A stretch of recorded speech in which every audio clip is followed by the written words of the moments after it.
Hey, let's be honest. Apparently, Chisa isn't just any character. She's going to be a challenge. She isn't as simple as other Resonators, and her kit offers some complexity. Gone were the simple rotations. Gone were the press E, press Q, go make coffee play styles. Chisa is here to demand your full attention every second, every input, every dodge. And if you mess up, the chainsaw stops. Literally. And in this video, I will provide you what it's going to be like to use her. Yo! Welcome back to the channel. Kamusta po sa inyong lahat? Chisa represents Kuru games at their most experimental.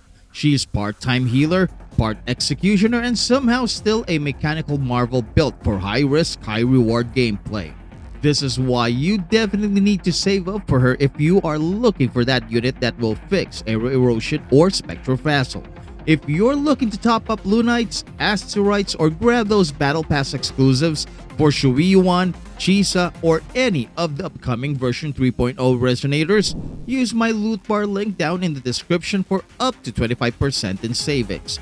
Not only are you saving money, but you're also helping the channel keep the lights on. Loot bars trusted by thousands of players worldwide with stellar Trustpilot reviews. And with their mobile DIY top-ups, you get the discounts without ever sharing your password. So, hit that link for an extra 10% off your first purchase, and huge thanks to Loot Bar for sponsoring this video. And now, back to Chisa. Let's start with her basics. Chisa's normal attacks might look simple, but underneath the two-hit sequence lies a minefield of timing windows and hidden branches. Tap too early and you miss her extensions. Tap too late and you lose your combos. But get it right and you unlock her flow. Chaining, fragment piercing into fatal shears, or even falling end if you're airborne. These extensions are more than flair. They're your lifeline, especially since fatal shears heals your party while ramping up per resonance damage. And then there's her heavy and aerial attacks. Unlike other characters, Chisa's vertical mobility actually matters. Every mid-air strike can turn into a new chain, a new finisher, or a new entry into her annihilation loop.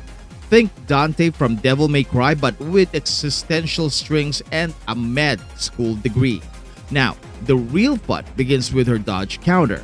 Successfully dodging lets you retaliate instantly with precision attacks, and if you time your follow-ups, she slips into string release, string gathering, pulling enemies, and resetting her combo state. It's flashy, it's technical, and it rewards perfect timing. Basically, this is Kuru's way of saying, did you really learn to dodge, or are you just panic rolling? But all of this, the slashes, the heals, the flourishes, is just the warm-up act. The real headliner is her chainsaw mode. Chainsaw mode is what happens when Chisa decides she's done being elegant. She pulls the starter cord and everything changes. Your normal attack transforms into saw ring, swift strikes, a violent blur of annihilation damage that chews through enemies and your saw ring resonance resource. It's pure chaos, but in the most controlled way possible. Each strike can breach into a twist or a crash, and if you manage your heat and timing right, you end it all with Saw Ring Final Strike, a cinematic shield-granting finisher that could probably cut through the entire asteroid economy. The trick though is momentum.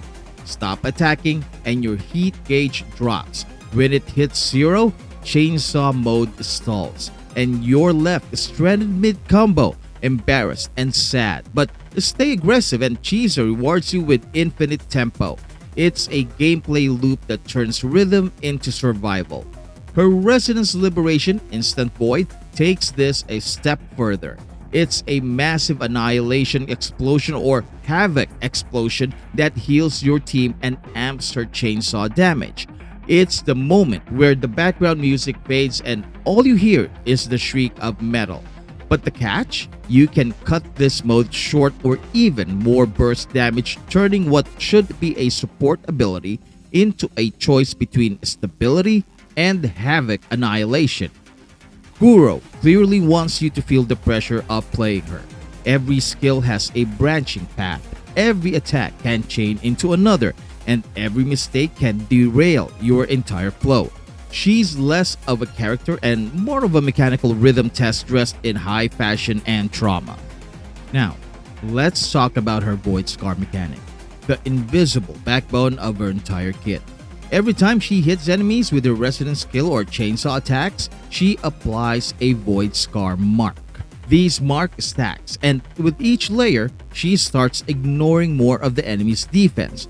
In plain English, the longer you keep her combo alive, the more she becomes an unstoppable engine of damage. It's a system that rewards consistency and punishes hesitation. You don't play Chisa, you actually sustain her. And because that wasn't complicated enough, there's also her gauge outside chainsaw mode. It fuels her dodge extensions, her aerial repositioning, and even a short glide mechanic that lets her pull in enemies mid-air.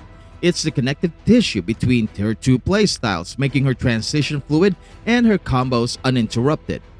Now, her liberation and her forte circuit is where the support side of her kit shines.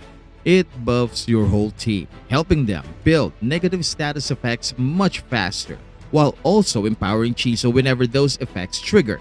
Think of it as a global synergy enhancer, a quiet buff that turns coordinated teams into shredding machines. And then we have her resonance chains, her constellations or sequences if you will. These crank everything to absurd levels. More chainsaw damage, stronger healing, better resonance breaking, and higher damage against void-marked enemies. It's as if every stage of her evolution is another step deeper into madness. Beautiful, efficient madness. So, what does all of this mean for gameplay? It means Chisa isn't built for autopilot. She's for players who thrive on control, precision, and relentless tempo. Her playstyle blurs the line between support and DPS. She heals while she destroys. She stabilizes while she unravels reality. She's the kind of character who makes you feel like you're piloting a finely tuned instrument, one mistake away from either perfection or chaos.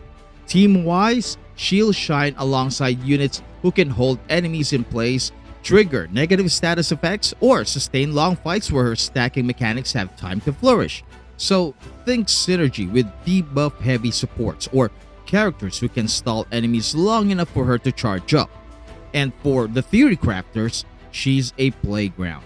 Every part of her kit interacts with another system.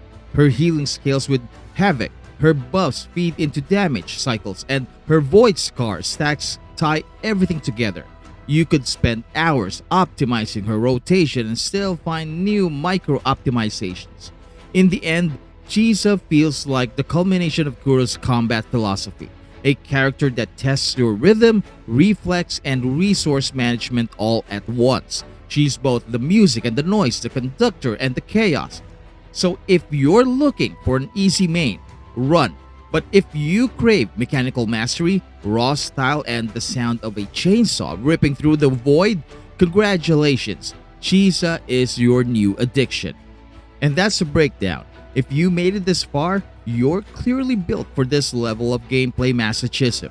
If this video resonated with you, please leave a like, subscribe, and tell me in the comments, do you think Chisa's the peak of Wuthering Waves combat or just Kuro's latest excuse to break our fingers in HD?